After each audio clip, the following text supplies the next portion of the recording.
আলু না ভেজেও সেদ্ধ করা আলু দিয়ে যে এত সুন্দর আলুর দম হতে পারে সেটা আপনারা না খেলে বুঝতেই পারবেন না। তার জন্য আমার ভিডিওটা প্রথম থেকে শেষ পর্যন্ত দেখতে হবে। আর আজকে আমি আলুর দমের স্পেশাল রেসিপি শেয়ার করেছি, সেটা হলো কাসুরি আলুর দম। আর সঙ্গে থাকবে অনেক খুঁটিনাটি টিপস। চলুন শুরু করা যাক। আমি এখানে ছোটো সাইজের আলু 500 গ্রাম মতো নিয়েছি। আপনারা যে কোনো সাইজের আলু নিতে পারেন। আলুগুলো ভালো করে ধুয়ে প্রেসার কুকারে সেদ্ধ করে নিয়েছি। আলু সেদ্ধ করার সময় কিন্তু সামান্য পরিমাণে নুন দিয়ে আলু সেদ্ধ করবেন। আলুর দমের জন্য আমি 2 রকম পেস্ট তৈরি করে নেবো। একটা আদা কাঁচা লঙ্কা বাটা, আর একটা হচ্ছে পোস্ত, চারমগজ, কাজু, কিশমিশ, আর তার সঙ্গে নেবো একটা ছোটো টমেটো। আলুগুলো খোসা ছাড়ানোর পর একটা কাঁটা চামচে দিয়ে আলুগুলোর গাগুলো ফুটো ফুটো করে নিচ্ছি। এতে মশলার ফ্লেভারগুলো আলুর ভেতরে খুব সুন্দর ঢুকবে। কড়াইতে আমি 2 পলা মতন তেল দিয়েছি। সর্ষের তেলটা খুব ভালোভাবে গরম হয়ে গেলে আমি আলুগুলো দিয়ে দেবো।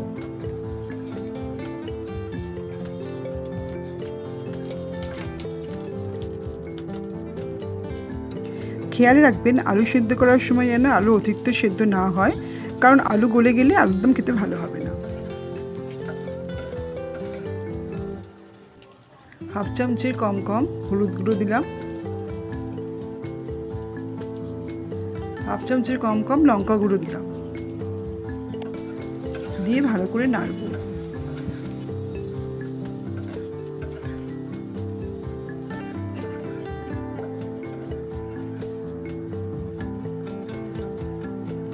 এবার দিয়ে দেবো হাফ চামচের মতন জিরে আর ধনে গুঁড়ো,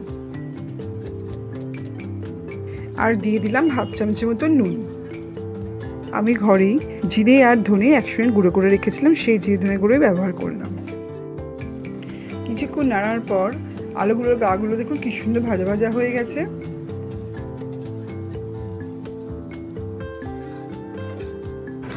আমার চ্যানেলে যদি নতুন হন তাহলে ইউটিউবে সাবস্ক্রাইব আর ফেসবুকে ফলো করে দেবেন।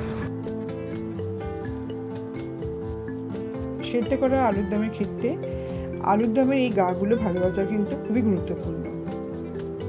আলুগুলো নামিয়ে নিয়ে অন্য একটা কড়াইতে 1 চামচের মতো তেল, 1 চামচের মতন ঘি, 2টো তেজপাতা, সামান্য জিরে, একটা শুকনো লঙ্কা আর গোটা গরম মশলা, দারচিনি, লবঙ্গ, এলাচ একটু থেতো করে দিয়ে দিলাম। ঘিয়ের মধ্যে গরম মশলা ভালো করে ভেজে নিলে ফ্লেভারটা সুন্দর আসে। দিয়ে দেবো কুচানো টমেটো, দিয়ে দেবো ওপর থেকে সামান্য পরিমাণে নুন, আর একটা চাপা দিয়ে দেবো, এতে টমেটোগুলো সহজে নরম হয়ে যাবে। আমার রান্নার ভিডিও যদি ভালো লাগে তাহলে একটা লাইক করবেন আর বন্ধু-বান্ধবকে শেয়ার করে দেবেন।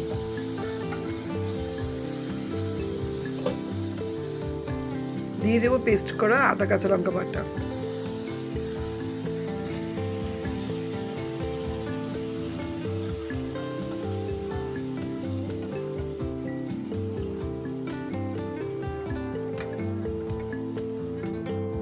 দিয়ে দেবো হাফ চামচের মতো লঙ্কা গুঁড়ো, আর দিয়ে দেবো হাফ চামচের হলুদ গুঁড়ো, 1 চামচের মতো নুন দেবো।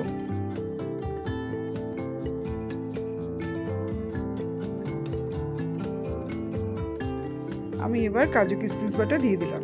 আমি এখানে 500 গ্রাম আলুর জন্য 1 চামচের মতন চারমগজ, 1 চামচে পোস্ত, 2 চামচে কিশমিশ আর 5 থেকে 6টা কাজু নিয়েছি। কাজুর বদলে আপনারা কাঁচা বাদাম ভেজে নিয়ে মিক্সিতে পেস্ট করে দিতে পারেন। এবার আমি 2 চামচের মতন টক দই ফেটিয়ে নিয়ে দিয়ে দিলাম, আর দিয়ে দেবো হাফ চামচে চিনি। 2-3 মিনিট ধরে ভালো করে কষিয়ে নেব।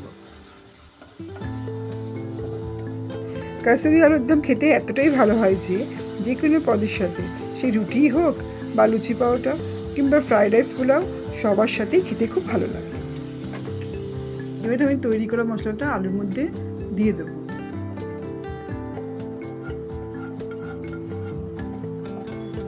ভালো করে মশলাগুলো আলুর সঙ্গে মিশিয়ে নেব।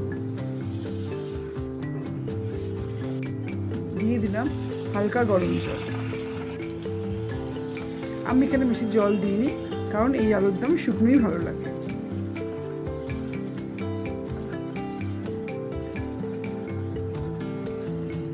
টমেটো দইয়ের বদলে লেবুর রস আপনারা দিতে পারেন, তবে লেবুর রসটা ঠিক নামাবার আগে দেবেন, আগে দিলে তেতো হয়ে যাবে। এবার আমি উপর থেকে চাপা একটা দিয়ে দেবো।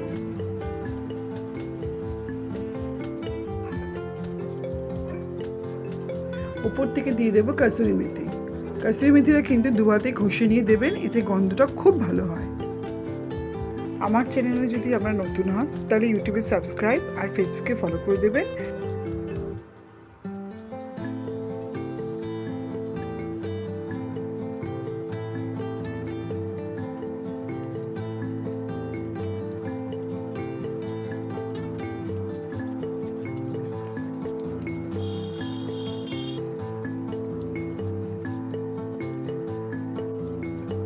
কাসুরি মেথি দিয়ে আমি একটা চাপা দিয়ে দিলাম, যতক্ষণ না আলুর দম মাখা হয়।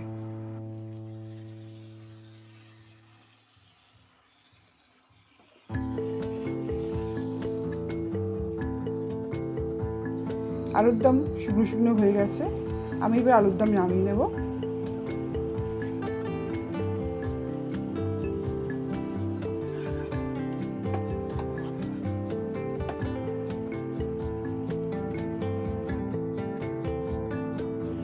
রেডি হয়ে গেল আমার কসুরি আলুর দম।